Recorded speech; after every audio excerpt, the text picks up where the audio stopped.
103వ కీర్తన 17, 18 వచనాలు కలిపి మనమందరము కలిసి ఏకస్వరంతో ఒకేసారి చదువుకుందాం. 103వ కీర్తన 17, 18 వచనాలు బైబిల్స్ ఉన్న వాళ్ళందరూ కలిసి చదవండి. Let us start.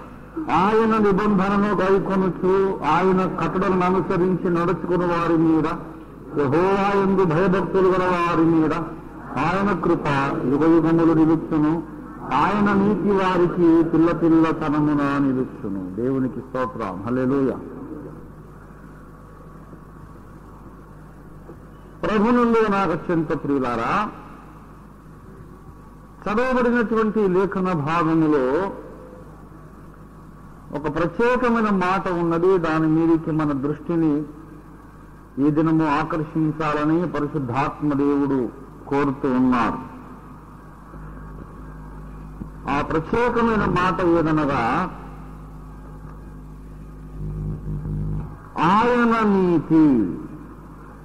103వ కీర్తన 18వ వచనములో దేవుడు చేసే మేళ్లను గూర్చినటువంటి వివరణలో, దేవుడు చేస్తున్న మేళ్ల యొక్క పట్టీలో, ఆ లిస్టులో ఇదొక మేలుగా చెప్పబడింది. దేవుడు ఎన్నెన్నో మేళ్లు మనకు చేస్తాడు. యెహోవా చేసిన ఉపకారములలో దేనిని మరొకము. ఆయన నీ యొక్క దోషములన్నిటినీ క్షమించువాడు, నీ సంకటములన్నీ కుదుర్చువాడు, సమాధిలో నుండి నీ ప్రాణాన్ని విమోచించువాడు, కరుణా కటాక్షములను నీకు కిరీటముగా ధరింపజేయువాడు. ఇలాగూ దేవుడు చేసే మేళ్లన్నిటినీ ఏకరువు పెడుతూ వరుసగా చెబుతూ ఈ 18వ వచనంలో ఒక అద్భుతమైన వాగ్దానాన్ని మనకు అనుగ్రహిస్తూ ఉన్నారు. దేవుడు చేసే మేళ్లలో ఇది ఒక ముఖ్యమైన మేలు. ఎవరైతే దేవుని యందు భయభక్తులు కలిగి నడుచుకుంటారో, ఎవరైతే ఆయన నిబంధనను గైకొనుచు ఆయన కట్టడలను అనుసరించి నడుచుకొనుచు ఉంటారో వారికి దేవుడు ఒక గొప్ప మేలు చేస్తాడు. దేవుని బిడ్డలారా గమనించండి, దేవుడు చేసిన నిబంధనను మనము గైకొనుట అనేది చాలా ముఖ్యమైన సంగతి. ఆయన నిబంధనను గైకొనుట. దేవుడు నరులతో లేక మానవ జాతితో 2 నిబంధనలు చేశాడు కదా. మొట్టమొదట గలతీ పత్రిక 4వ అధ్యాయము 24వ వచనము చూడండి దయచేసి. ఈ సంగతులు అలంకార రూపకముగా చెప్పబడి ఉన్నవి. ఈ స్త్రీలు 2 నిబంధనలై ఉన్నారు. హాగరు అనే స్త్రీ ఒక నిబంధనకు సూచన, శారా అనే స్త్రీ ఇంకో నిబంధనకు సూచన. కనుక దేవుడు మనుషులతో చేసిన నిబంధనలు 2. ఈ 2 నిబంధనలకు కూడా రక్తమే ఆధారము సుమ. ఈ 2 నిబంధనలకు కూడా రక్తమే ఆధారము. హెబ్రీ పత్రిక 9వ అధ్యాయము 19 లేక 18వ వచనం మాత్రం చదివినా చాలు. 18 నుండి చదవండి. ఇందుచేత మొదటి నిబంధన కూడా రక్తము లేకుండా ప్రతిష్ఠింపబడలేదు. ధర్మశాస్త్ర ప్రకారము మోషే ప్రతి ఆజ్ఞను ప్రజలతో చెప్పిన తర్వాత ఆయన నీళ్లతోనూ రక్తవర్ణము గల గొర్రెబొచ్చుతోనూ హిస్సోపుతోనూ కోడెల యొక్క మేకల యొక్క రక్తమును తీసుకొని దేవుడు మీ కొరకు విధించిన నిబంధన రక్తమిదే అని చెప్పుచు గ్రంథము మీదను ప్రజలందరి మీదను ప్రోక్షించను. దేవుడు మీ కొరకు విధించిన నిబంధన రక్తం ఇదే అని చెప్పుచు ఆ రక్తమును ప్రోక్షించాడు. మరి ఏ రక్తం అని చెప్పారు అక్కడ?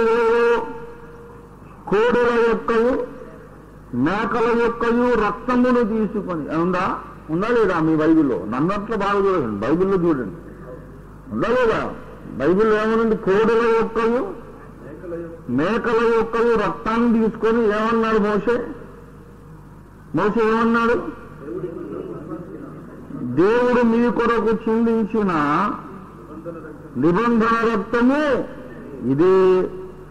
అంటే ఇప్పుడు కోడెల రక్తమును మేకల రక్తమును ఏం రక్తం చేశాడు ఆయన? నిబంధన రక్తము అని దానికి నామకరణం చేశాడు.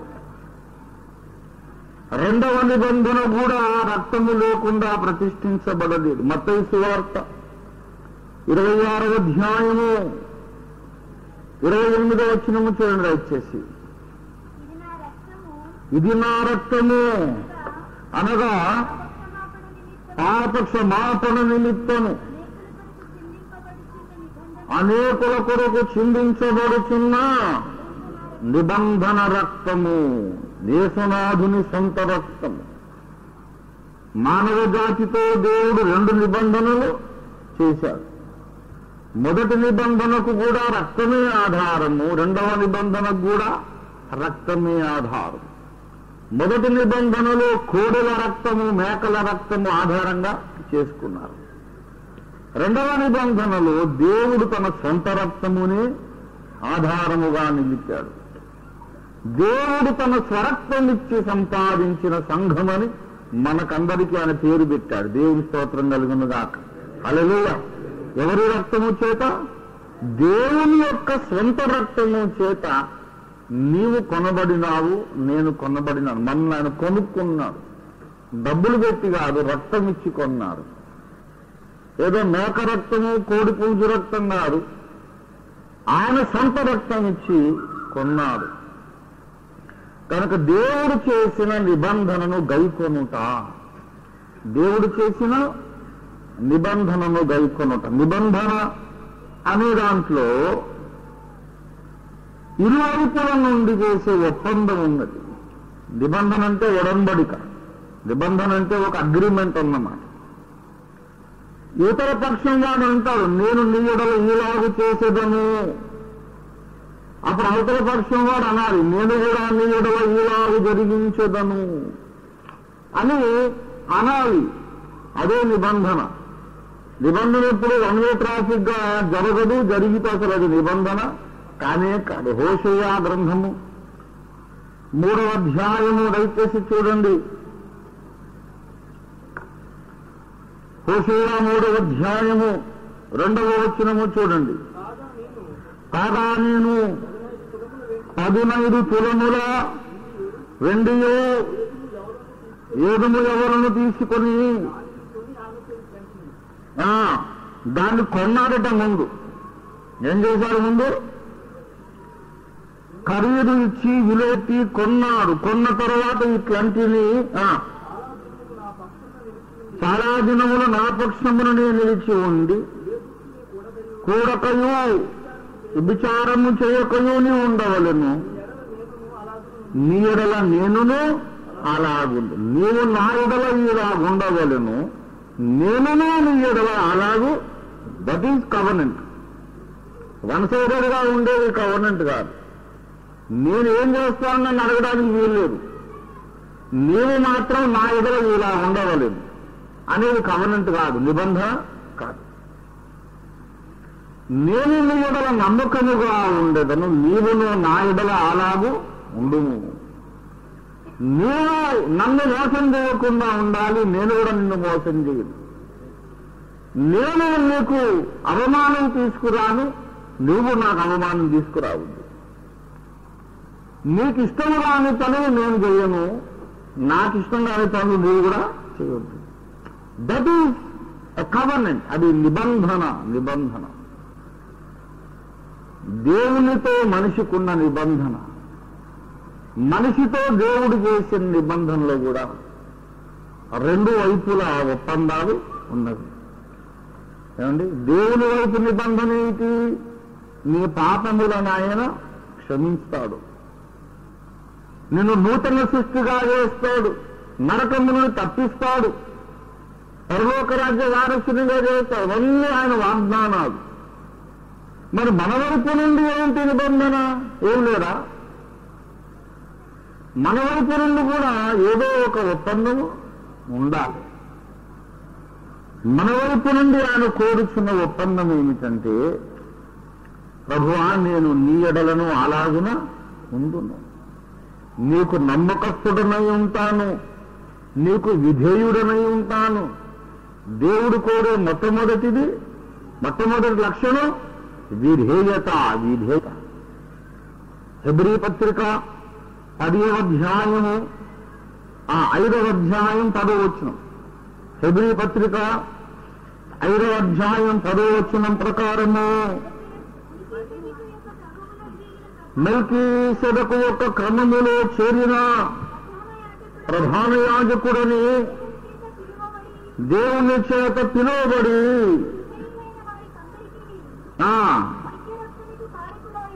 నిత్య రక్షణకు కారకుడాయను. ఎవరికి నిత్య రక్షణకు కారకుడాయన? ఏమండి? తనకు విధేయులైన వారికి ఆయన నిత్య రక్షణను దయచేసేవాడై ఉన్నాడు.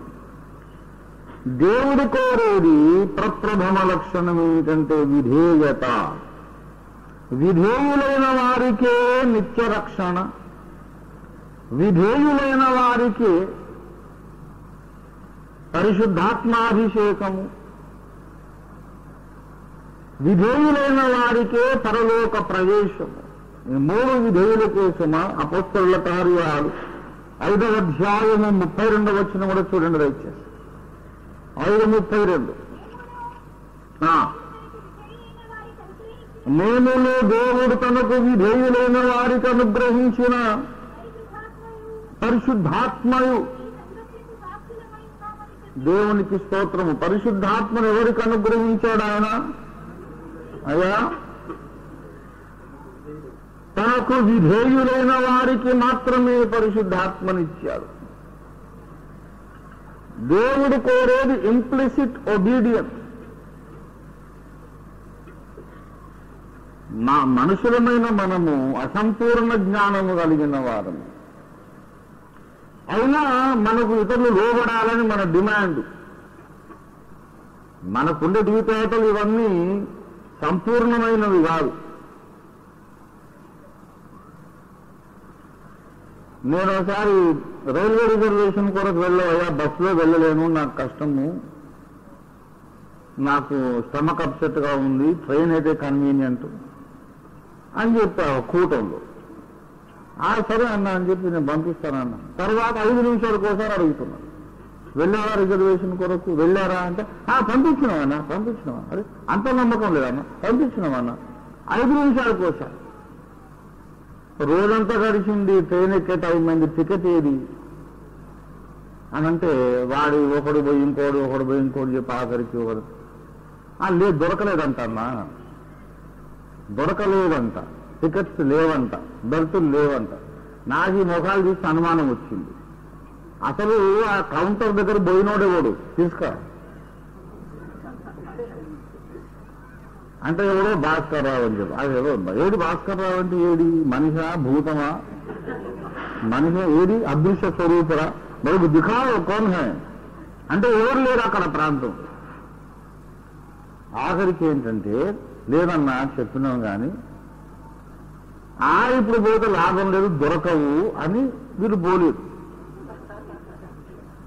దొరకవని వీళ్ళు పోలేదు. నాకేం చెబుతున్నారంటే లేవు, టికెట్స్ లేవు. వీడే south central railway general manager అయినట్టు. నువ్వే దొరకవంటానికి నేనేం చెప్తాను? When I give orders you just obey, that's all. నేను లీడరా?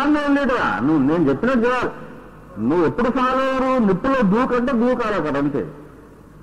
అప్పుడు నేను నాయకుడిని, నువ్వు నా శిష్యుడు. నీ బోర్డు తెలియంటే నువ్వు బాగా ఉంటదేమో. దేవుడు నాకు వాగ్దానం చేశాడు, దేవుడు నా ప్రేరేపణిచ్చాడు. నా కొరకు ఎవడో ఒకడు రిజర్వేషన్ క్యాన్సిల్ చేసుకుంటాడు. నా కోసం ఏదో జరుగుతుంది, కొత్త భోగి వేస్తారు. నువ్వు పోవాలి కదా. అది ఉండకపోని మీరు వెళ్ళి అక్కడికి వెళ్ళి నిలబడి అది ఆ రిక్వెజిషన్ ఫామ్ ఫిల్అప్ చేసి ఇచ్చిన తర్వాత సీట్లు లేకపోతే నీ తప్పు కాదు. కానీ నేను వెళ్ళమన్నప్పుడు వెళ్ళలేదు, మళ్ళీ నాకు అబద్ధాలు చెప్తున్నావు. ఏమని లేవన్నా టికెట్స్ లేవన్నా, లేదు వీరే క్లర్క్ అయినట్టు, వీరే రిజర్వేషన్ క్లర్క్ అయినట్టు. దేవుని బిడ్డలారా, ఒక్కోసారి తీరు అక్కడికి పోయిన తర్వాత కూడా దేవుడు అద్భుతాలు చేసిన రోజులు ఎన్నో ఉన్నాయి. ఒకసారి అప్పట్లో క్రిస్టోఫర్ అనేవాడు ఉంటుండేవాడు మంచి గుంటూరులో. నేను అర్జెంట్ గుంటూరు నుంచి హైదరాబాద్కి రావాలి, నాకేమో బాగా ఒళ్ళు నొప్పులు, జ్వరము బాగలేదు. ఆయన గుంట గ్రౌండ్లో మాట్లాడి మళ్ళీ రావాలి. రిజర్వేషన్ కావాలంటే పొద్దున్న ఇటువంటి ఒకటి ఉండి చేయలేదు, నెగ్లెక్ట్ చేశాను. అదే ఎట్లా క్రిస్టోఫర్ నువ్వు పోతారో, నాకు ఒళ్ళు నొప్పులు ఉంది కదా, నేను ఎట్లా ప్రయాణం చేయాలి, అక్కడ వెళ్ళి మళ్ళీ ఉదయం వాక్యం చెప్పాలి, మీరేముంది కూటమి అయితే పడుకుంటారు, నేను పడుకోలేను, మళ్ళీ ఇంకో కూటమి మాట్లాడాలి, వెళ్ళు అనంటే వెళ్ళారు. తీరా అతను ముందుకు వచ్చేసరికి అతనికంటే ముందున్న లైన్లో ముందున్న వాడు వచ్చేసరికి అయిపోయింది. లేవు, బర్తులు లేవన్నా. వీరు అరావులు చేసేసి అరే ఏం సార్ మీరు లేవు, ఓపిరేట్ లేవంటే ఎట్లా ఇవ్వాలని అంటే ఏదో అంత అరావు చేస్తాం, లేవని మీకన్నా ముందరికే లేవని చెప్పాను కదా. అరే స్పీకర్ ఎందుకు వచ్చిరండి ఇవ్వండి అని అంటే అట్లా తీసుకొని వాళ్ళు ఈ క్యూలో ఇచ్చేసారు.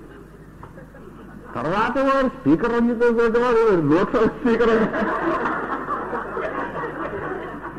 లోక్సభ స్పీకరు లేకపోతే అసెంబ్లీ స్పీకరు, ఈయన సదరన్ స్పీకర్ అనుకోలేదు.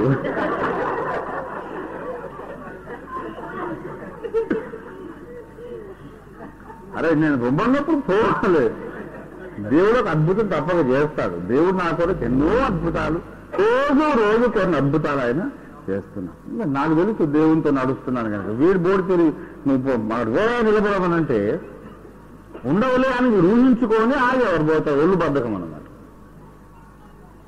నాకు తాడ్చేటంత కోపం వచ్చింది అంతే. మీరు ఏం వేసాయని వెంబడిస్తారు, మీరేం నేనిచ్చే చిన్న మాటనే లోపడకపోతే దేవుని ఆజ్ఞలకి ఏం లోపడతారు? ఓ చిన్న విషయంలో మీరు నమ్మకంగా ఉండకపోతే సంఘాలు మీకు ఎట్లా అప్పగించాలి, ఆత్మలు ఎట్లా అప్పగించాలి? చిన్న విషయంలో నమ్మకత్వం లేదు. ఇంకోసారి నన్ను మీరు కోటాలు పిలవకండి, ఏమనుకుంటున్నారండి? భయంకరంగా కేకలేదు, గడగడలు ఆడిపోయారు. ఓపిరన్నకు అంత కోపం వస్తుందని ఎప్పుడు అనుకోలేదండి. చిన్న విషయాల్లోనే మీ నమ్మకత్వం తెలుస్తుంది. చెప్పినప్పుడు చెయ్యాలి. ఇంత చేస్తే నేను కూడా ఆదాము కొడుకుని పాపములో జన్మించిన వాడిని, జీవితంలో ఎన్నో పొరపాట్లు నేను చేసినండి. అయితే నా మాట ఒకడు వినకపోతే అంత కోపం వస్తుంది. మరి ఏ లోపము లేని పరిశుద్ధునికి ఎంత కోపం రావాలి? ఓ మాట. ఎందుకంటే మీకు ఈ పోలిక వరకు చెప్తుంది. నేనేమన్నా పాపులలో చేరక ప్రత్యేకముగా ఉన్నవాడిని, అవునా? ధైర్యంగా తలక అడ్డం పోవచ్చు, ఏం నష్టం లేదు. పాపులలో చేరక ప్రత్యేకముగా ఉన్నవా ఎవరు? ఏదో ఒక్కడే, మనం ఎవరం కాదు. ఎవరమైనా జన్మము చేత పాపులము యేసయ్య కృపను బట్టి రక్షణ పొందాం. దేవుని స్తోత్రం కలుగునుగా. అలాంటి ఒక మనిషికే ఇంత డిమాండ్ ఉంది. నా మాటకు లక్ష్యం లేదురా, విలువ ఇవ్వలేదురా, నా మాటకు లోబడి అవునన్నావు, చేస్తానన్నావు, చేయలేదు. ఏం నష్టం ఏముంది? అది కాకపోతే ఇంకో ట్రైన్, అది కాకపోతే బస్సు, ఏది కాకపోతే 10,000 రూపాయలు ఖర్చు పెట్టి కారులో పోరాదు, ఏముంది? వాళ్ళు ఇస్తారు. నా మాట వినలేదు అని, నా మాట లక్ష్యం చేయలేదని. ఒక పడిపోయిన మానవునికే ఇంత అధికార కాంక్ష అనేది ఉంటే మరి దేవునికి ఎంత ఉందరే? నేను చెప్తా మీకు లెక్కలేదురా, లక్ష్యం లేదా, మీకు నమ్మకం, నా మీద మీకే గౌరవం లేదా, మీకు ఎలా రక్షణ ఇవ్వాలి నేను అంటాడు ఆయన. దేవుడు కోరే మొట్టమొదటి సుగుణము implicit obedience, unquestioning submission and obedience. ఎందుకు ఏమిటి అని ప్రశ్నించకుండా చిత్తము తండ్రి అనే విధేయత ఎవరికి ఉన్నదో వారికి ఆయన నిత్య రక్షణ ఇస్తారు. దేవుని స్తోత్రం కలుగునుగా. వారికే పరిశుద్ధాత్మ అభిషేకమునిస్తాడు. దేవుని స్తోత్రం కలుగునుగా. హల్లెలూయా. వారికే పరలోక రాజ్యములో ప్రవేశమిస్తాడు. హెబ్రీ పత్రిక 3వ అధ్యాయము 18వ వచనం చూడండి దయచేసి. తన విశ్రాంతిలో ప్రవేశింపరని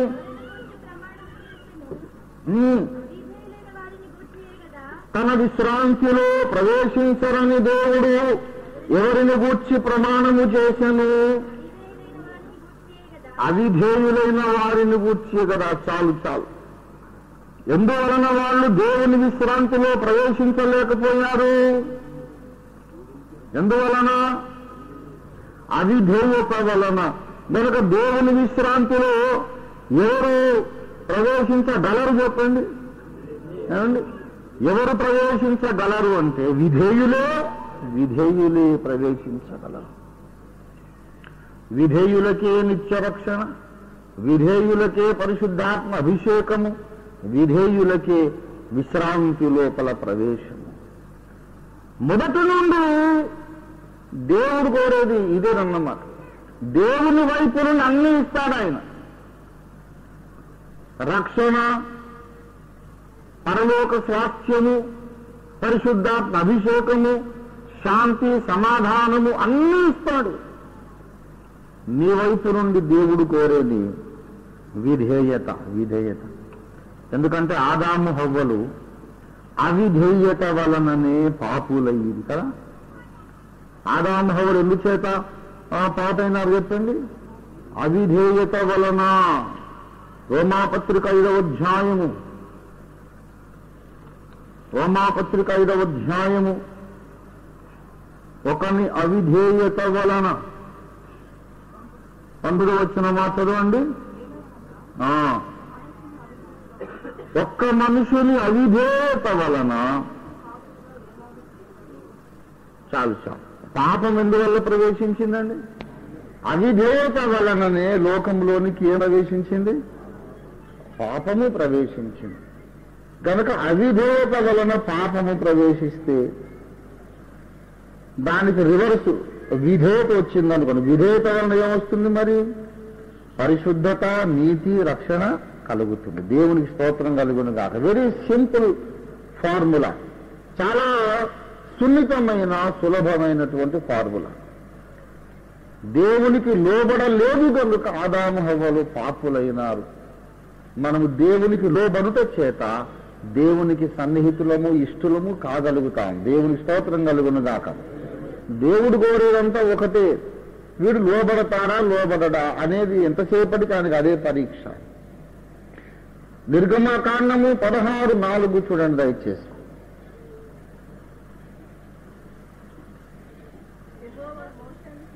యెహోవా మోషేను చూచి, ఇదిగో నేను ఆకాశము నుండి మీ కొరకు ఆహారము కురిపించగను. వారు నా ధర్మశాస్త్రమును అనుసరించి నడచురో లేదో అని నేను వారిని పరీక్షించున్నట్లు.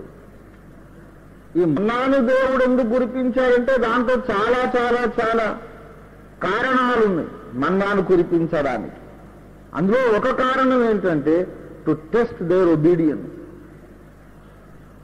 మొట్టమొదటి ఏంటంటే సూర్యోదయం జరగన ముందే వెళ్ళి ఆ మన్నాను కూర్చుకోవాలి. ఎండ వచ్చిందంటే అది కరిగి పోతుంది. సూర్యోదయం జరగక ముందే, before the break of day, before sunrise వెళ్ళాలి. అప్పుడే వెళ్ళి కూర్చుకోవాలి. వెళ్తారా వెళ్ళరా? సమయం ప్రకారం వెళ్ళి కూర్చుకుంటారా కూర్చుకోరా? అదే పరీక్ష.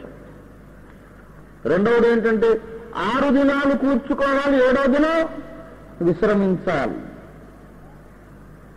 కొంతమంది 7వ రోజు కూడా వెళ్ళారు, వెళ్ళి ఒట్టి చేతితో వచ్చారు. కొంతమంది దేవుని మాట ప్రకారం 7వ రోజు వెళ్ళలేదు, 6వ రోజు కూర్చుకున్నది వారికి 7వ రోజు కూడా చెడిపోకుండా మిగిలి ఉంది. నీ పాపములు క్షమించదను, నీకు నిత్య నివాసమును ఏర్పాటు చేసేదను, నరకాగ్ని గుండం నుంచి రక్షించేదను, ఆపత్కాలం నుండి సహాయం చేసేది. మొత్తం 1001 వాగ్దానాలు మొత్తం మన అటువైపు నుంచే. నీవు నా ఎడల విధేయుడవై ఉండవని, అదొక్కటే కోరుతున్నారు ఆయన. అందులో అన్నీ వస్తాయి. పరిశుద్ధత, ప్రార్థనా జీవితం, ప్రేమ కలిగి ఉండుట, ఏదైనా సరే దేవుడు చెప్పాడు కనుక నేను చేస్తా అనే మైండ్ ఉంటే ఆటోమేటిక్గా మిగతా సుగుణాలన్నీ వచ్చేస్తాయి. దేవుని స్తోత్రం కలిగినదాక. ఇది నిబంధన. మనం ఎక్కడున్నాం అసలు? మన మూలవాక్యం ఏంటి? ఆయన 18వ వచనం కదా, 103వ కీర్తన 18వ వచనం. ఆయన నిబంధనను అనుసరించి నడుచుకునేవారు, దేవుని నిబంధనను గైకొనేవారు. నిబంధనకు 3 ఉండాలి. దేవుని వైపు నుండి ఒక ఒప్పందము, ఒక వాగ్దానము, ఒక తీర్మానము. మానవుని వైపు నుండి కూడా ఒక తీర్మానము, ఒక ఒప్పందము, ఒక వాగ్దానము. ఈ 2 వాగ్దానాలు ఆధారపడడానికి ఒక పునాది ఉండాలి. పునాది, ఆ పునాది రక్తము. ఈ రక్తము మీద ఆధారపడినటువంటి నిబంధన. మొదటి నిబంధన కూడా రక్తం లేకుండా ప్రతిష్ఠింపబడలేదన్నారు కదా.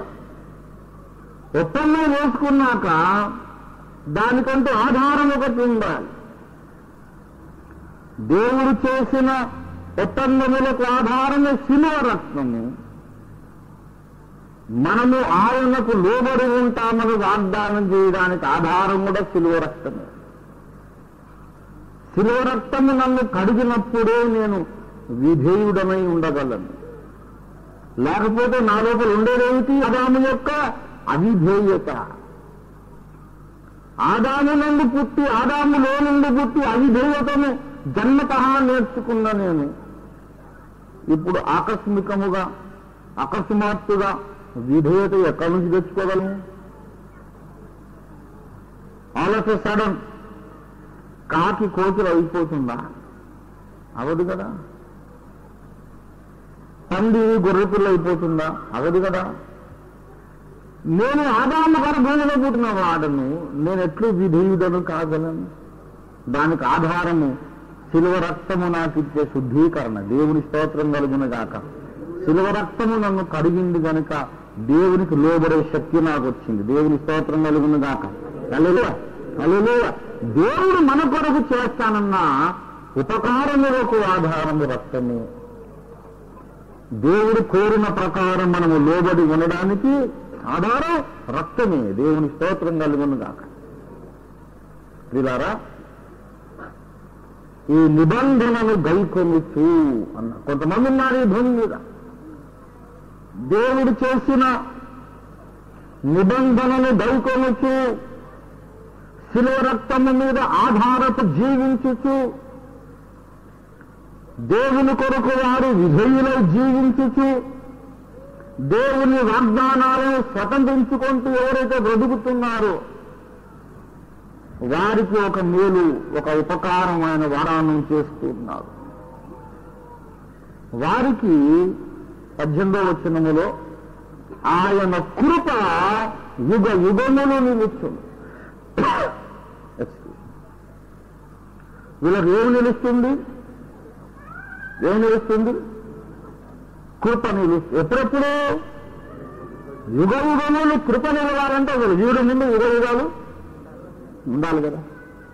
అమెరికాలో ఎవడో సీరియల్ మర్డర్లు చేశాడు, ఎన్నో చేశాడు. 38, 48 రాసి అయినాడు ఎక్కడెక్కడో సేకరించుకొని భయంకరమైనవన్నీ రాస్తూ ఉంటాడు.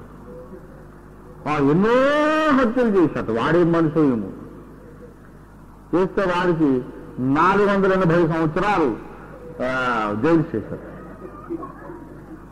వాడు ఉంటాడా 480 సంవత్సరాలు? అప్పటికే వానికి వీళ్ళకి దొరికేసరికి 60 ఏళ్ళు వచ్చినాయి. ఇంకో 10 ఏళ్ళు 15 ఏళ్ళు ఉంటాడు. వాడిని 480 ఏళ్ళు జైలు శిక్ష. అన్ని మర్డర్లు చేశాడు వాడు. ఆ తీర్పు విని వాడు పకాలను నవ్వాడట.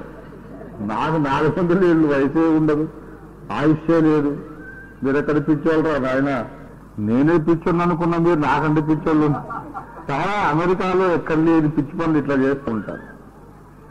400 ఏళ్ళు, 500 ఇయర్స్ ఇట్లా జైలు శిక్ష పడ్డ వాళ్ళు ఉన్నారు. జైలు శిక్ష అట్లా ఉంది కానీ వారు మాత్రం దేవుని కృప యుగయుగములు మనకు నిలిచి ఉండాలంటే అసలు మనము ముందు యుగయుగాలు ఉండాలి కదా. మనమే లేకపోతే మన కృప ఎలా ఉంటుంది? దేవుని బిడ్డలారా, దాని ఇంప్లికేషన్ ఏమిటంటే, దాని యొక్క గూఢార్థము ఏమిటంటే, చెప్పకుండానే చెబుతున్న సత్యం ఏంటంటే, యెహోవా కృపను అనుభవించుటకు వీరు యుగయుగములు నిలిచి ఉంటారని అర్థం. దేవుని స్తోత్రం కలుగునుగా. యెహోవా కృపను అనుభవించడానికి వాడు యుగయుగాలు ఉంటాడని అర్థం. దేవుని స్తోత్రం కలుగునుగాక. ఎవరైతే యేసు రక్తమును బట్టి దేవునితో నిబంధన చేసుకున్నాడో, ఎవరైతే దేవునికి విరుడమై ఉంటానని వాగ్దానం ఒప్పందం చేశాడో, వాడు యుగయుగములు నిలిచి ఉంటాడు. దేవుని కృపలో ఆనందిస్తూ, దేవుని కృపను అనుభవిస్తూ వాడు ధన్యుడై భాగ్యశాలిగా యుగయుగాలు దేవుని స్తోత్రం కలుగునుగాక. వాళ్ళకి ఇంకో వాగ్దానం చేశాడు ఏంటంటే, ఆయన నీతి వారికి పిల్ల తరమున నిలుచును. అలాంటి ఉత్తమ భక్తుల పిల్లలకు నీతి ఉంది. వాళ్ళ పిల్లలకును వాళ్ళ పిల్లలకును 4వ తరము 40వ తరం వరకు ఆ నీతి ప్రవహిస్తూ ఉంటుంది అనే వాగ్దానం చేశారు. నిజముగా దేవుని బిడలారా, ఒక్క విషయం మీ జ్ఞాపకానికి తెస్తాను. ఈ లోకములో సంపాదించుకున్నది ఏదైనా మనం పైలోకానికి మూటగట్టుకు తీసుకోగలమా? ఆలోచించి చెప్పండి. ఆత్మలను తీసుకోవచ్చు. ఇంకా గర్భఫలము యెహోవా ఇచ్చు బహుమానము, కుమారులు యెహోవా అనుగ్రహించు స్వాస్థ్యము. ఈ లోకములో ఇల్లు కట్టుకుంటే దాన్ని తీసుకుపోలేము, భారం సంపాదించుకుంటే పరలోకానికి తీసుకుపోలేము. తీసుకుపోయినా అది అక్కడ ఎందుకు పనికిరాదు. ఎందుకు పనికి వస్తుంది? నీ నోట్ల కట్టలు బంగారం ఏది సంపాదించినా పరలోకానికి మనతో తీసుకెళ్ళడం సాధ్యము కాదు.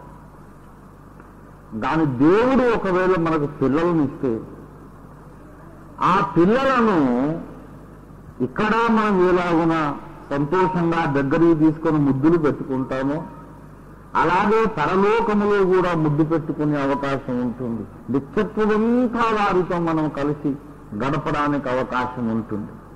ఎలాగూ మనము పొందిన రక్షణను వారికి అందించుట వలన, మనకు తెలిసిన వాక్య సత్యాన్ని వారు నేర్పించుట వలన వాళ్ళు కూడా పరలోకానికి వస్తారు.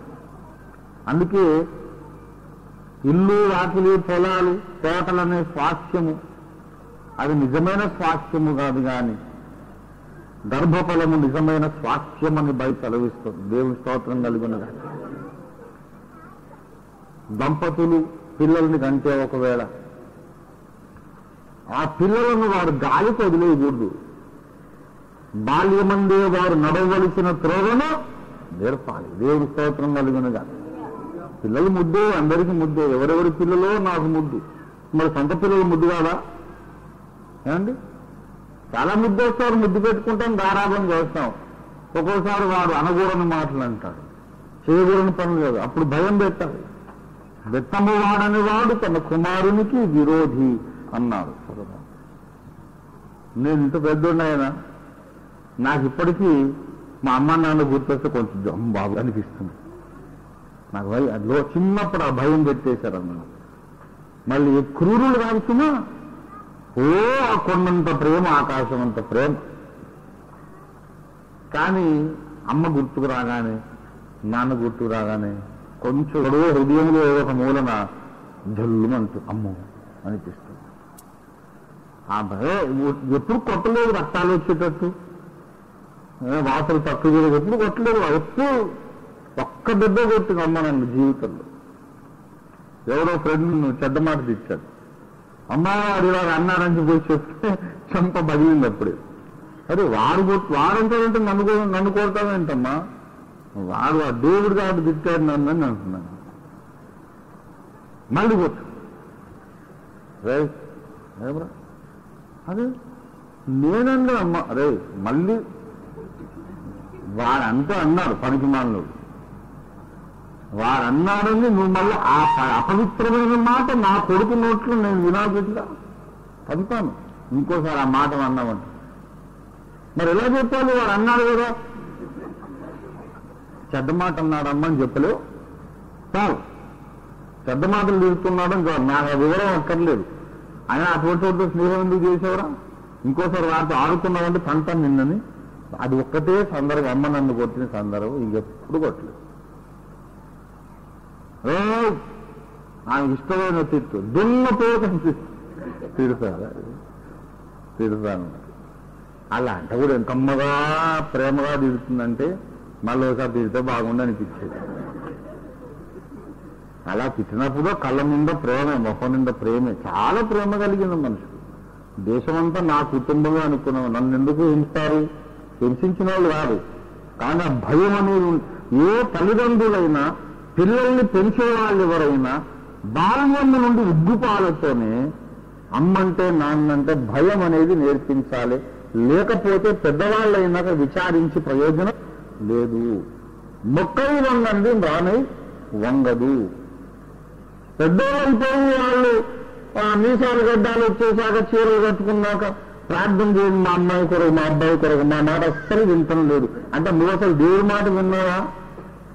నువ్వు దేవుడి మాట వింటే కదా పిల్లలు నీ మాట వినేది.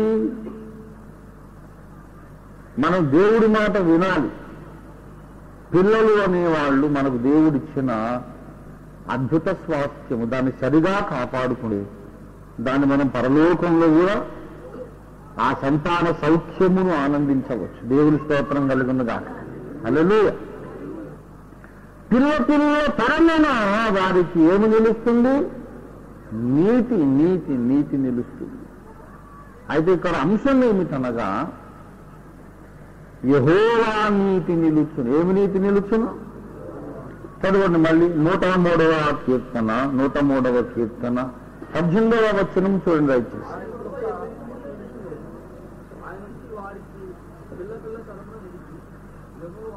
వారికి పిల్ల తరమున ఏమి నిలుచును? ఏమి నిలుచును? ఆయన నీతి. ఎవరి నీతి? యెహోవా నీతి. యెహోవా నీతి. ఆ పాట మీ జ్ఞాపకం ఉందా? దేవదాసయ్య గారు రాసిన పాట. పరమదేవ నిబంధనాజ్ఞల్ భక్తితో దైకొను జనులకు, పరమదేవ నిబంధనాజ్ఞల్ భక్తితో దైకొను జనులకు, నిరతమును కృపా నిలచియుడును. యెహోవా నీతి తరముల పిల్లలకు నోడును. ఆ కారణము చే దేవ సంస్కృతి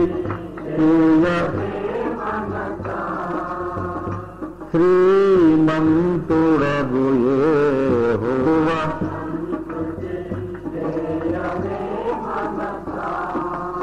పరమదేవ నిబంధనాజ్ఞలు భక్తితో గైకొను జనులకు, నిరతమును కృప నిలిచి ఉండును. యెహోవా నీతి తరముల పిల్లలకు.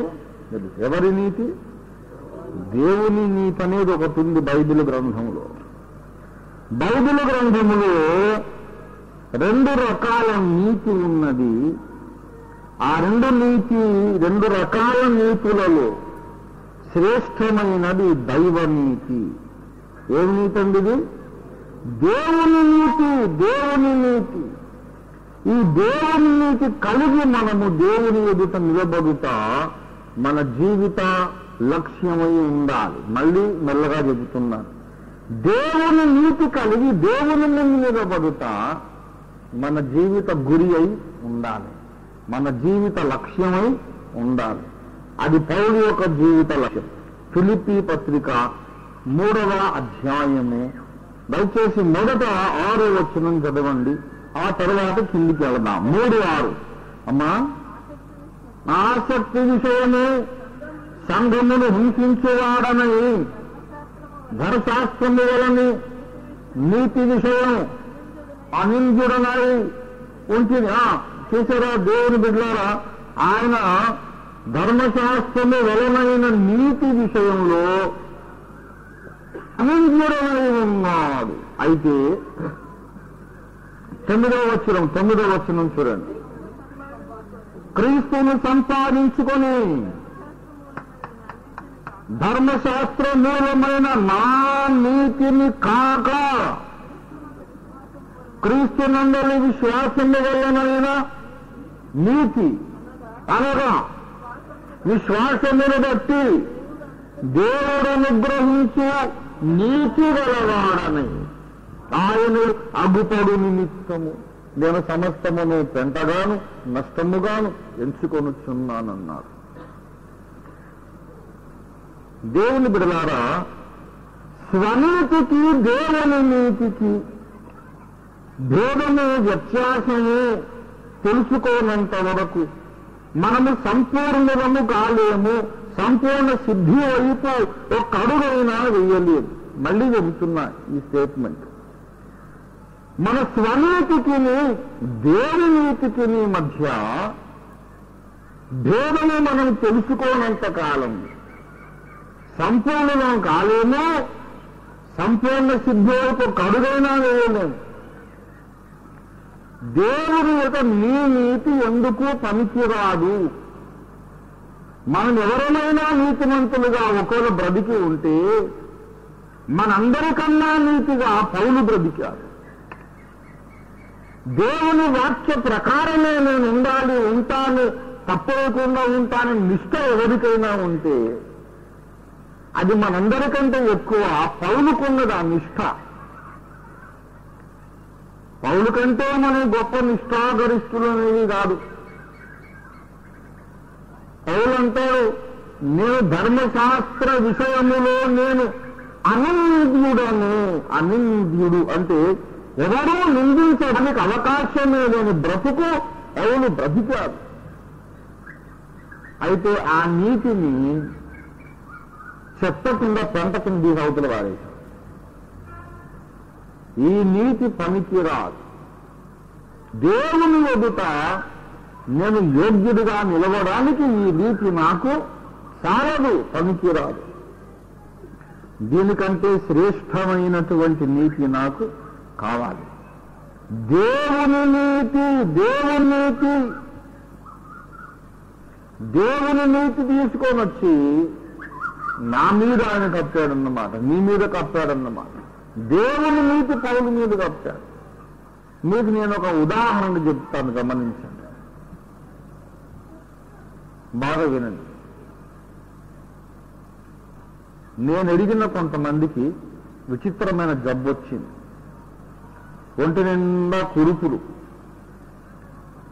రక్తము రసి చీము ఆడుతూ ఉంటుంది. ఎందుకు అలా వచ్చిందని ఇప్పుడు నేను చెప్పను. అది దేవుడే తీర్పని అనుకోండి. కొన్ని రకాల అక్రమాలు చేశారు, దేవుని డబ్బు అన్యాయంగా మింగి చేసి, చాలా తప్పులు చేసి, దొంగ లెక్కలు రాసి. నాకు తెలిసిన ఒక బిషప్ గారికి అయితే, మెథడిస్ట్ చర్చ్లో బిషప్ గారు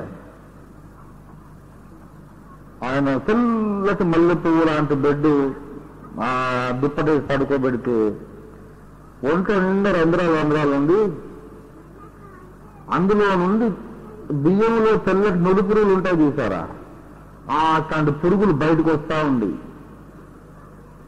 బిషప్ గారిని అక్కడ పడుకోబెడితే ఒక అరగంట బోయాకు వస్తే ఆయన కిందంతా పురుగులుండి ఆయన అటు ఇటు దొర్లించి పైకి లేపేసి ఆ దుప్పట్లో ఉన్న పురుగులా తీసి పెంట కుప్ప మీద పారేసి కొత్త దుప్పటేసి మళ్ళీ పడుకోబెడితే ఒక గంట అయ్యాక మళ్ళీ అన్ని పురుగులు ఆయన లోపలికి వస్తా ఉండేది. రోజు కనీసం 12-15 దుప్పట్లు మార్చాలి. అట్లా అవి ఆధునిక సంఘ చరిత్రలో దేవుని డబ్బును అన్యాయంగా మింగిన వాళ్ళ సంగతులు చాలా మేము చూసాం. భయం నాకు. అందుకే నా డబ్బు వలన తినని పోలి కానీ దేవుని డబ్బు మాత్రం నేను తినొద్దు. కష్టపడి నేను దేవుని కొరకు పెట్టాలి తప్ప దేవుని పైసా నేను మింగి దొంగ లెక్కలు రాసి అబద్ధాలు మాత్రం చేయొద్దు అనే ఒక భయము నాకుంది దేవుని ద్వారా. అందుకే నేను జనరల్గా ఆర్గనైజేషనల్ సొమ్ము కొరకు వెళ్ళని కారణం అదే. నా ఆత్మీయ బిడ్డలు ఇండియాలో ఉన్నారు, అమెరికాలో కూడా ఉన్నారు. దశంభాగాలు పంపమని సేవ చేస్తాం అంతే తప్ప ఈ దొంగ వేషాలు, దొంగ ఫోటోలు, దొంగ లెక్కలు రాస్తే పైన దేవుడు ఒకడు ఉన్నాడు. అది కూడా చెప్తాది. టైం వచ్చింది కనుక ఏం జరిగిందంటే ఈయన అమెరికాకు పోయి ఆ రోజులలో అంటే 35 సంవత్సరాల కింద నా చిన్నతనములో లక్షలాది రూపాయలు తెచ్చారు. అప్పట్లో లక్షలంటే అప్పుడు ₹1,00,000 ఎవరికి లేవు. ఒక 1 lakh ఉంటే వాడు గ్రేట్ మ్యాన్ అన్నమాట, లక్షాధికారి. అది ఇప్పుడు లక్షాధికారి కానోడు ఒక ఆటో కొంటే ₹1,00,000 పైన ఉన్నది కదా. కనుక ఆ రోజుల్లో 1,00,000 అంటే చాలా ఎక్కువ, 10,000 అంటే చాలా ఎక్కువ. ఆ రోజుల్లో లక్షల కొద్ది రూపాయలు తెచ్చుకొని మేము చర్చి కట్టిస్తున్నాము, అనాథ శరణాలయమని అది తెచ్చి మొత్తం మింగేశారు డబ్బుల్ని. ఒక 3 సంవత్సరాలు అయ్యాక ఆ మిషనరీస్ వచ్చారు ఇండియా, హైదరాబాద్కి వచ్చారు. వచ్చి ఏదయ్యా నువ్వు కట్టించిన చర్చి ఎక్కడ, అనాథ శరణాలయం ఎక్కడ అంటే ఎక్కడో ఊరు బయటికి వాళ్ళని తీసుకొని పోయి అక్కడ పారుగడ్డ భూమి అంతా పశువుల కొట్ట, చిన్నంత పేడ, పశువుల మూత్రం అదంతా కనబడుతుంది. ఊరికే 4-5 కొయ్యలు బొంగులు, వెదురు బొంగులు పాతి వెదురు తడకల మీద కట్టిన ఒక చిన్న షెడ్ చూపెడుతున్నాను. ₹1,00,000 తెచ్చి ఇదే నేను కట్టించిన చర్చ. అంత స్పాట్ నిలబడి ఆ మిషనరీ బొటబొటబొట కన్నీళ్లు కాచి ఏడ్చాడు. ఏడ్చి బ్రదర్ దేవుడే నీకు తీర్పు తీరుస్తాను, నేను దేవుడికి అప్పచెప్తున్నా అని వెళ్ళి విమానానికి వెళ్ళిపోయాడు. ఒక 3 నెలల తర్వాత ఆయనకు ఈ పురుగులు వచ్చే వ్యాధి వచ్చిందని. ఇది వాస్తవిక చరిత్ర. ఆయన పేరు, ఊరు, అడ్రస్ మొత్తం నేను చెప్పరు. ప్రసంగంలో ఇది మంచిది కాదు కనుక నేను చెప్పడం లేదు. సభా మర్యాద అనేది ఒకటి ఉంది కదా. చెడు చెప్పేటప్పుడు మనుషుల పేర్లు చెప్పొద్దు, మంచి లక్షణాలు చెప్తే మాత్రం చెప్పాలి. ఇది ప్రసంగికులందరూ నేర్చుకోవాలి. ప్రార్థనాపరుడు డేవిడ్ బ్రైనర్డ్, ప్రార్థనాపరుడు జాన్ హైట్, భక్త సింగ్ గారు అని చెప్పొచ్చు.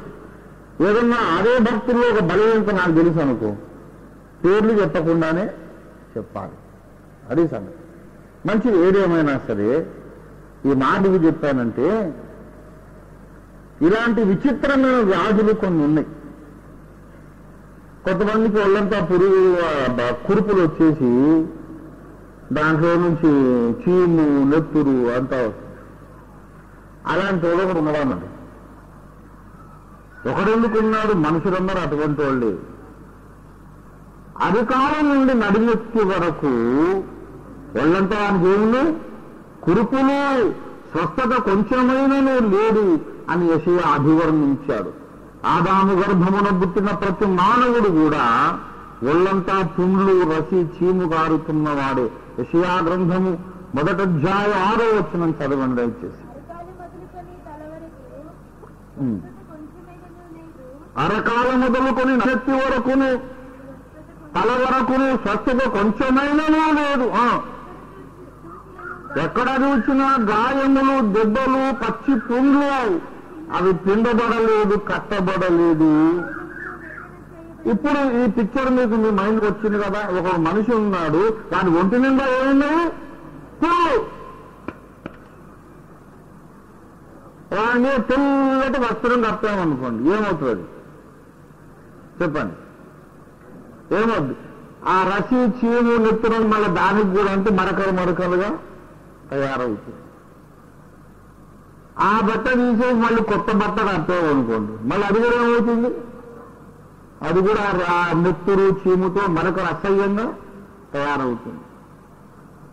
దీనికి మళ్ళీ కొత్త ఫ్రెష్ మల్లె పువ్వు లాంటి తెల్లని బట్ట మళ్ళీ కప్పండి, మళ్ళీ వ్యవహారం. ఎన్ని బట్టలు కప్పినా శరీరములో నుండి చీము నెత్తురు కారుతుంది కనుక కప్పిన ప్రతి బట్ట కూడా ఏమవుతుంది? మురికి అయిపోతుంది. మన నీతి క్రియలన్నీ మురికి గుడ్డలు కావడానికి కారణం ఇది. మన స్వభావమే చెడ్డది, మన స్వభావమే అపవిత్రం, మన స్వభావమే చెడిపోయినటువంటిది. మన హృదయాలోచనలన్నీ బాల్యము నుండి ఎల్లప్పుడూ కేవలము చెడ్డది. స్వభావమే చెడ్డది కనుక నువ్వు చేసే ప్రతి నీతి క్రియకు నీ అపవిత్ర స్వభావం అంటుతోంది. పుణ్యకార్యాలు చేస్తావు, దాన ధర్మాలు చేస్తున్నావు, జన్మముతో నీకంటిన పాపం పోయి ఆ వస్త్రాలకు తగులుకొని ఆ తెల్లటి నీతి కార్యాలు కూడా మళ్ళీ మురికైపోతావు. అందుకే పౌలు అన్నాడు, ధర్మశాస్త్రము వలని నీతి విషయములు అనంగులను నన్ను వేరెత్తి చూపే మనగాడెవడు లేడు అన్న తరువాత, అయినను దేవుని ఎదుటికి వెళ్ళినప్పుడు నా నీతిని బట్టి కాక యేసు క్రీస్తునందు దేవుడు అనుగ్రహించే దైవనీతి కలిగిన వాడనై ఆయన ఎదుట అగపడు నిమిత్తము నేను ప్రయాసపడుచున్నాడు. స్వనీతి వేరు, దైవనీతి వేరు. మానవ నీతి వేరు, దైవనీతి వేరు. ఇది తెలుసుకునేదాకా మన క్రిస్టియన్ లైఫే మొదలు కాలేదు. ఇంకా మన సొంత క్రియల వలన మనము ఉన్నది అనుకుంటున్న నీతి వేరు. యోబు ఒక మాట అన్నాడు, నా నీతిని నేను వదలక పట్టుకొని. 27వ అధ్యాయం 6వ వచనం చూడండి, నా నీతిని విడువక నేను గట్టిగా పట్టుకొందును. ఏమండి, ఆ రోజుల్లో భక్తులకు వాళ్ళకి తెలిసిందంటే నా నీతిని వదలక నేను గట్టిగా పట్టుకొందును. మరి పౌలు పట్టుకున్నాడా నాకు చెప్పండి? ఏమండి, పౌలు పట్టుకున్నాడా? అదే నా నీతి కాదు పిచ్చోడా, ఇంతకంటే శ్రేష్టమైనటువంటి నీతి క్రీస్తునందు నాకు అనుగ్రహించబడింది, ఆ నీతిని పట్టుకుంటానన్నాడు. దేవుని స్తోత్రం కలుగుంది కాదు. ఆ రోజుల్లో ఎలీఫజు యోబు గ్రంథము 4వ అధ్యాయం యోబు 4:6 అదిగో నీ భక్తి నీకు ధైర్యము పుట్టించదా, నీ యథార్థ ప్రవర్తన నీ నిరీక్షణకు ఆధారము కాదా? అంటే నేను చాలా భక్తిగా ఉన్నాను కనుక దేవుని ముందు నాకు ధైర్యం ఉంది, యథార్థముగా ఉన్నాను కనుక నాకు నిరీక్షణ కలుగుతుంది. ఇదంతా దేని మీద ఆధారపడడం? స్వనీతి. నీ స్వనీతి దేవుని ముందు అసలు ఒక్క దమ్మిడి విలువ లేదు. 3 రూపాయలు ఇక్కడ ఇస్తే ఛాయ్ పోస్తాడు. 3 రూపాయలు ఛాయ్ ఇక్కడ సెంటర్. అమెరికా పోయి 3 రూపాయలు ఇస్తే వాడు ఛాయ్ పోయాడు. గెటౌట్ అంటే ఇక్కడ 3 రూపాయలు ఇక్కడ అమెరికా పోతేనే చెల్లవు కదా. కువైట్ పోయినాం అనుకో, ఎంత? 150 రూపాయలా? 150 రూపాయలు ఒక కువైట్ దీనారు. ఇండియా రూపాయలు 150. వాళ్ళు 1 రూపాయి ఇస్తే మన దేశంలో 150 రూపాయలు. నువ్వు కువైట్లో పోయి ఏమన్నా ఇండియాకు 10 రూపీస్ ఇస్తా వస్తావా అని అంటే వాళ్ళు పాగలైతారు. 10 రూపాయలు అంటే వాళ్ళ దృష్టికి ఎంత? అది ఏదో 2-3 పైసలా? నీ పైసలు అమెరికా పోతేనే చెల్లవు, కువైట్ పోతేనే చెల్లవు, మరి నీ నీతి పరలోకాన్ని పోతే చెల్లుతుందా? అది నేను అంటున్నా. నీవేదో నీతిమంతుడు అని లోకం మెచ్చుకోవచ్చు, నీవేదో నీతిమంతుడు అని నీ చుట్టూన్న మనుషులు మెచ్చుకోవచ్చు. కానీ పరలోక రాజ్యంలోకి వెళ్ళిన తర్వాత కువైట్కి పోయి 3 రూపాయలు ఇచ్చినట్టే ఉంటుంది. పరలోక రాజ్యాన్ని పోయిన తర్వాత ఏం తీసుకొచ్చేదో ఏంటో చాలా నీతిగా ప్రవర్తించి తిని ప్రతి శనివారమే నేను విశ్రాంతి పొంది తిని ఏ శనివారం కూడా ఒక్క బరువు కూడా ఎత్తలేదు తెలుసా. నేను బతికినంత కాలం very strictly I observed all the law. అంటే దేవదూతని పిచ్చోడు చేసినట్టు చూస్తారు. ఎవడికి కావాలా నీతి? ఆ సింహాసనం మీద ఉన్న వాని యొక్క నీతిని నీవు కప్పుకోవాలి. దేవుని స్తోత్రం కలిగి ఉన్నది. హల్లెలూయా, హల్లెలూయా. గనుక ప్రియులారా, మన ఆశ దాని మీద ఉండాలి. మీరు ఒక మాట నన్ను అడగొచ్చు, మరైతే నీతిగా బ్రతికి ప్రయత్నము చేయొద్దా అని మీరు అడగొచ్చు. నేనొక విషయం మీకు చెప్తున్నాను, మీరు ప్రయత్నము చేయనక్కడ లేకుండానే నీతి ప్రవర్తన మీకు వచ్చేస్తుంది. దేవుని స్తోత్రం కలిగి ఉన్నదా.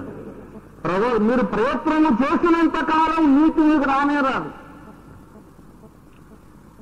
యేసు నీతిని మీరు కప్పుకోవడానికి ఇష్టపడినప్పుడు మీ పుణ్యాలన్నీ మానిపోతాయి, మీకు తెలియకుండా నీతి మీ లోపలికి వచ్చేస్తుంది. ఒకప్పుడు ఎంత కుస్తీ పట్టినా చేతగాని పరిశుద్ధత అవలీలగా మీకు చేతనైపోతుంది. దేవుని స్తోత్రం కలుగునుగా. పాట నేర్చుకోవడానికి కూడా కష్టపడుతుందా? కష్టపడదు. ఈత నేర్చుకోవడానికి చేప కష్టపడుతుందా? కష్టపడదు. గాల్లో ఎగరడానికి కొంగలు ఎక్కడైనా ట్రైనింగ్ తీసుకుంటాయా? తీసుకో. కొంగలకు ఎగరడం ఎంత సహజమో, చేపలకు ఈదడం ఎంత సహజమో, పరిశుద్ధత మీకంత సహజమైపోతుంది. దేవుని స్తోత్రం కలిగినగా. ఏమి భయం లేదు.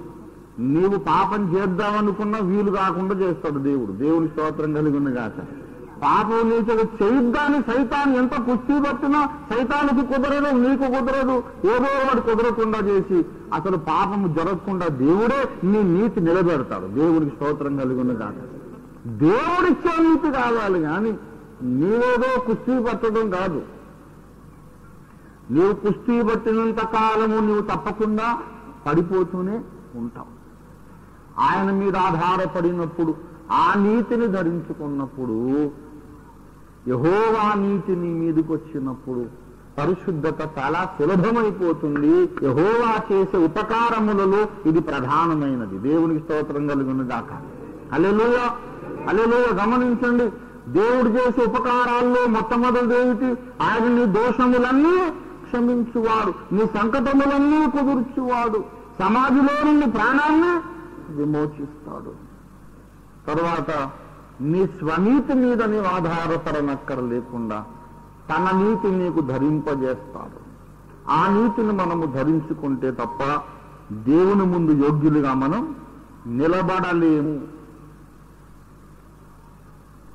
ఎవడు అయోగ్యముగా ప్రభు యొక్క రొట్టెను తినును, ఎవడు అయోగ్యముగా ఆయన పాత్రలోనిది త్రాగును, వానికి శిక్షా విధి కలుగునన్నాడు కదా. యోగ్యముగా ఎలా కనబడతాం దేవుని ఎదుట? ఈనాడు నువ్వు దేన్ని బట్టి యోగ్యుని అనుకుంటున్నావో నాకు చెప్పు. దేన్ని బట్టి నీవు యోగ్యుడివి? దేన్ని బట్టి నీవు యోగ్యుడివి? నీ నీతిని బట్టా, దేవుని నీతిని బట్టా, ఎవరిని బట్టి, ఎవరి ప్రయాసను బట్టి, దేని మీద ఆధారపడి నీవు నీతిమంతుని అనుకుంటున్నావు? That makes a difference. నీ మైండ్లో ఉన్నటువంటి ఆలోచన ఏంటో దాన్ని బట్టి దేవుని ముందుకు హోదా దొరుకుతుంది. ఏమనుకొని వస్తున్నావు దేవుని దగ్గరికి? నేను చాలా మంచివాడిని, చాలా మంచిదాన్ని, నాకు తెలిసి నేనేం తప్పు చేయలేదు కనుక నేను యోగ్యుని అనుకొని వస్తున్నావా? అలాగా అనుకోగలిగితే మనందరికంటే ఎక్కువ పౌరుడు అనుకోవాలి కదా. నేను ఎరిగి ఏ తప్పు చేయలేదు అని మనందరికంటే ముందు పౌలు అనుకోవాలి. కానీ నా సొంత నీతిని గాక దేవుడు అనుగ్రహించి నీతి కలిగి నేను ఆయన ముందు కనబడతానంటున్నాడు. మనం ఇప్పుడు కూడా ప్రభు బల్ల ముందు అలాగే కనబడదాం. దేవుని నీతి ధరించుకొని మనం వద్దాం. అప్పుడే మనకు అతి ఉన్నత క్షేమాభివృద్ధి కలుగుతుంది. దేవుడు మనకు అటువంటి నీతి వస్త్రము ధరింపచేయును గాక. ప్రార్థన చేసుకో.